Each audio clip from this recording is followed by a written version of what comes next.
సభలో ఉన్న పెద్దలందరికీ నా నమస్కారములు, మిత్రులందరికీ అభినందనలు.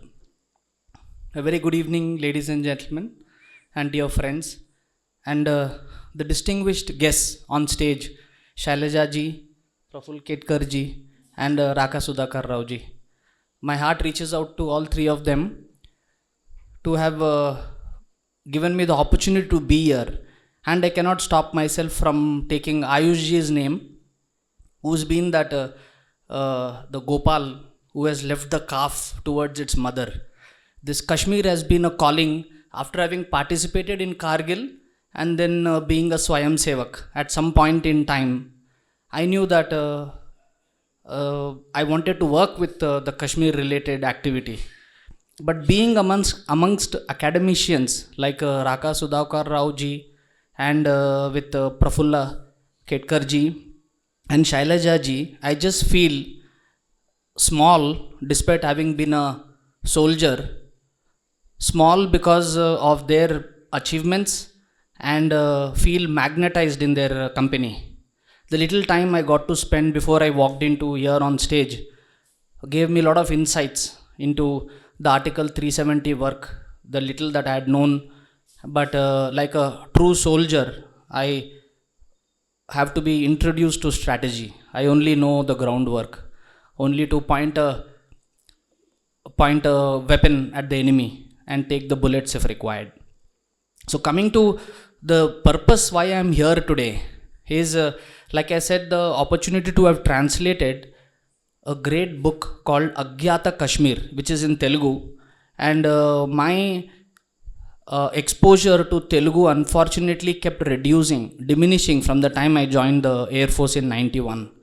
It's a sad reality, and I really I'm embarrassed and I apologize for that. But this is an earnest attempt to improve my Telugu by first reading and translating to English, which I think is the medium that I'm able to even speak today. But the same job, if Ayush ji had given me to translate from English to Telugu, would have been very difficult for me. So the Telugu to English, I found it was easy, but that's also helping me understand Telugu more. But it was a task, a challenge with Raka Sudhakar ji's flowery Telugu, and translate that to meaningful English was very difficult. However much I've taken the aid of AI, Google Translate and other tools, I still had to spend time to make it sensible. So I will first want to put across this condition that if you are reading something, some great parts of that book, which I will really appreciate if all of you can lay your hands and read that book, and you will enjoy it as much as I had spent time reading and translating it. So coming to what Prafulla ji has talked about Kargil, I'll take this opportunity again today, being the Kargil Vijay Divas, to reach out to say that the life loss has definitely been a lot, and we have lost great sons of this soil in trying to recapture the lands that were occupied by the Pakistan army. Let's not mince words. They're not terrorists, they're not mujahidins. They were regular soldiers of the Pakistan army who had ingressed into our lands.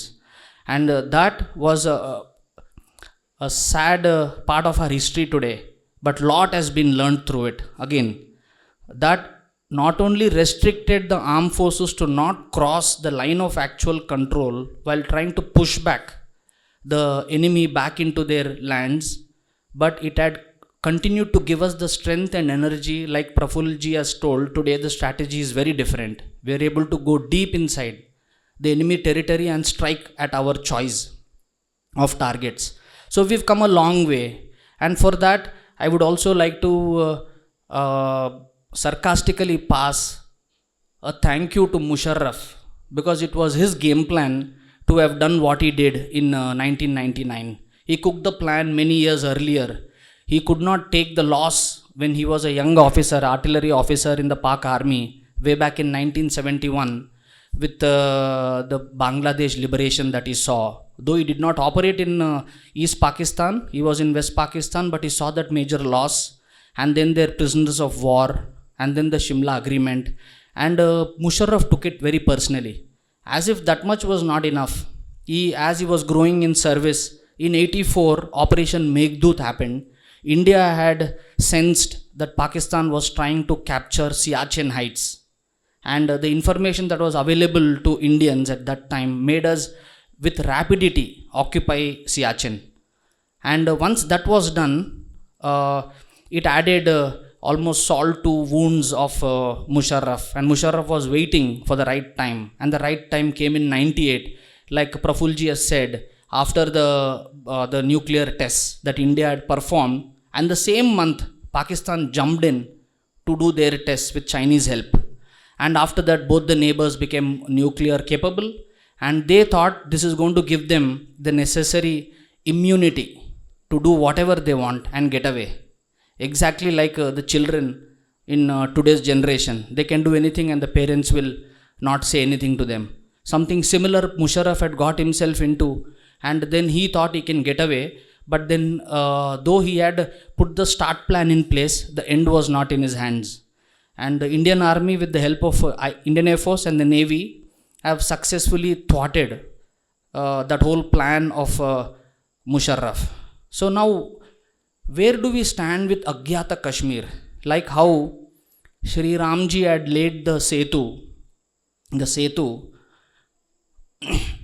keeping that in the background, I can say that there are some people, or you can say some species, if you understand, there were not just Nals and the Neels and the Hanumans and the Sugrivs.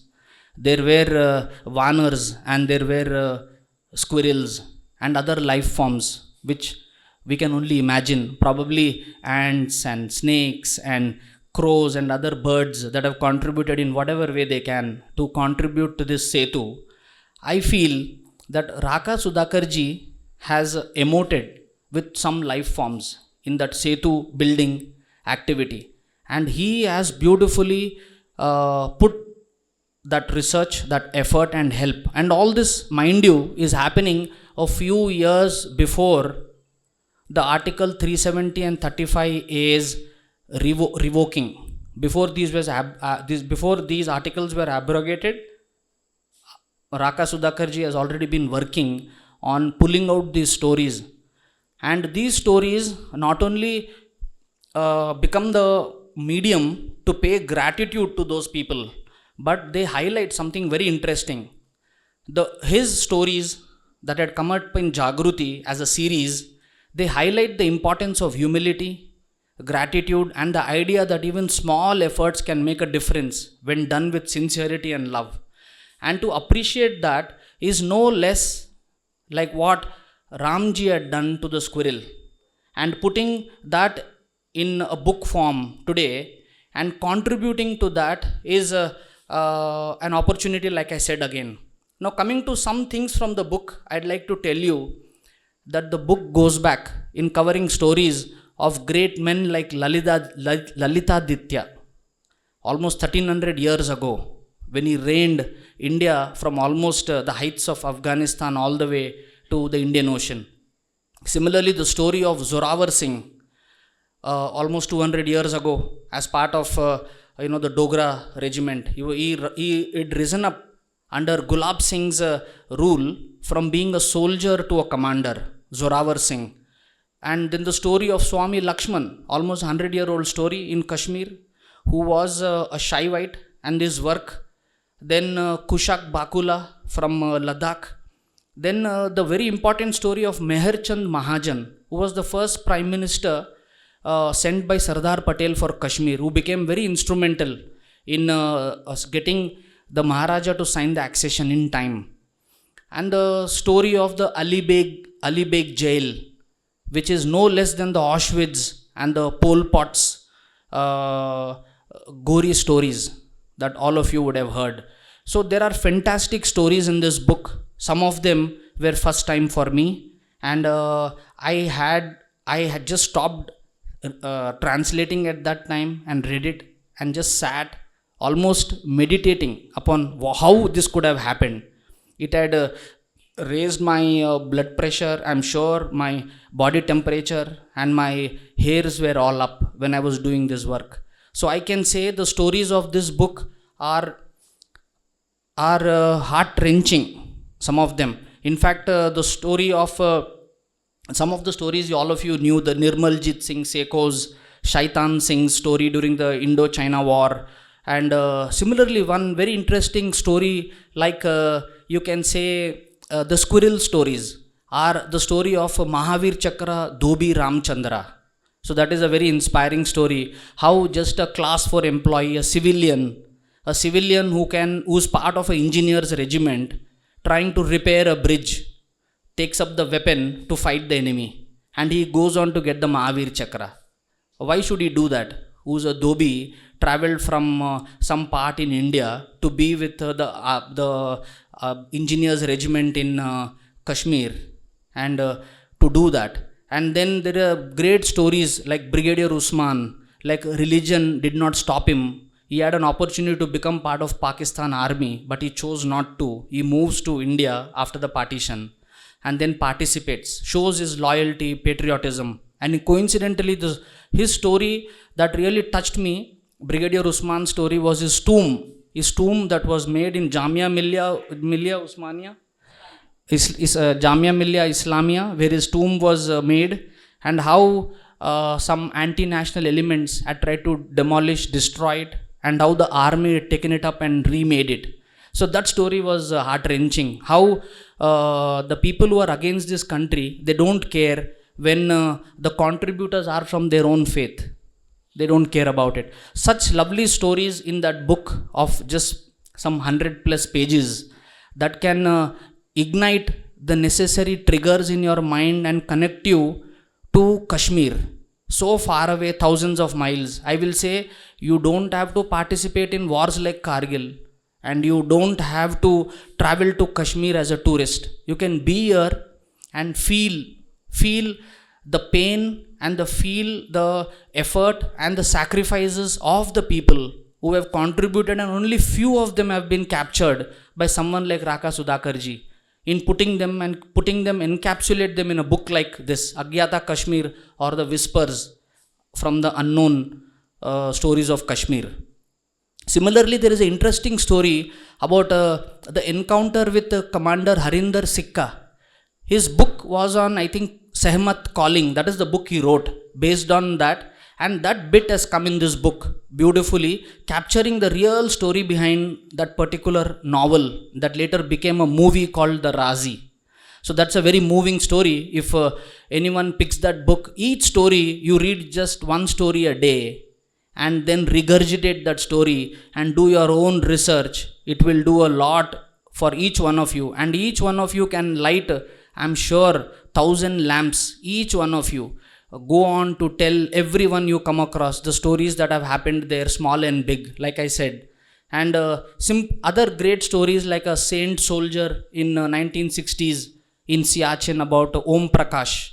He's become a Baba, OP Baba, and how the soldiers treat him as a god there. And there's a temple made for him. So that story. Thereafter, there's a fantastic story on a Gujjar girl called Rukhsana. Rukhsana has taken the form of Durga in that story, and she kills the very terrorists who were exploiting her. How did she take the AK-47 to terminate those terrorists? That story is there. And these stories, unfortunately, are not going to make it to our school books. But our kids need to be told these stories. For Kashmir to be valued, and other parts of this country that are not in control or are being denied to this country to become part of this country. So what I understood of this book is it is not just paying gratitude to all the people who have laid down their lives or given their best of their youth during the times they have served in Kashmir, whether they were from any part of the country, whether from Arunachal Pradesh or from Kerala or from Karnataka, or whether they were born within Ladakh, Jammu or Kashmir areas. All those people have had only one thing in their mind, that they thought the head of this nation, the Mukut, is part of the body, the same body that all of us are adoring today. And that is the reason why they never wanted to let go of. So I think there are another last couple of stories that I really want to connect with you is a story about Nabil Wani. Nabil Wani's story is greater than Burhan Wani. Nabil Wani and Burhan Wani are compatriots born around the same region between Tral and Udhampur area, and both picked up weapons. One for the terrorist, one for the security forces. And Nabil Wani is still serving, as I understand. So he is the real hero, not Burhan Wani, which some media homes and some others will try to always put limelight on. I'm sure that we'll keep waiting for more stories like this from Kashmir, because there are a lot of them hidden out there and buried with great men like Raka Sudhakarji. Will keep digging for us and then show it to us and make us more aware of what's happened in Kashmir. Like that, there are stories in every part of this country, but today being Kargil and the book being Agyata Kashmir. I think all kudos to Raka Sudhakarji. He did promise in the book, somewhere I remember reading, that he left out two great men in this book. One happens to be Shama Prasad Mukherjee and the other one is Premnath Dogra. So these two names he said he has not included in these stories, because he wants to give, I think, a comprehensive or detailed writing later on them. So we'll continue to wait for that. The last thing with I'd heard from one of our friends who's changed his form, is sitting here today, Vidyaji, long ago tell me once about a particular tribe in Telangana. That tribe continues to exist. There's a continuity in that tribe, and that tribe continues to exist while all the other tribes in their region, these are, I'm talking about Tegalu, Jatulu, Mana, I think they are part of Adilabad, if I'm right, Nirmal Adilabad area. So there is one tribe that goes around singing praises of rest of the tribes of their region. They are the only ones who are not getting converted. All the other tribes are getting converted. So I feel with people like Raka Sudhakarji doing a job like this, I think we will continue to have such great stories sung of great men, irrespective, and continue to remind us of the sacrifices that people have made. Even though they never wanted any limelight or attention, but till such time people like Raka Sudhakarji are here, they will always keep pointing us to the greatness of such men who went down in the annals of history without their name ever being taken. That's all. I think I'll end it with a small shloka from the Gita. All of you will be very familiar. I had to put in effort to note this down, so I'll read it from there. Yat karoshi yat ashnasi yat juhoshi dadasi yat tapasyasi kaunteya tat kurushva madarpanam. So with that, I call it end from my side. I'll hand over to the one conducting. Please come over to take over the stage.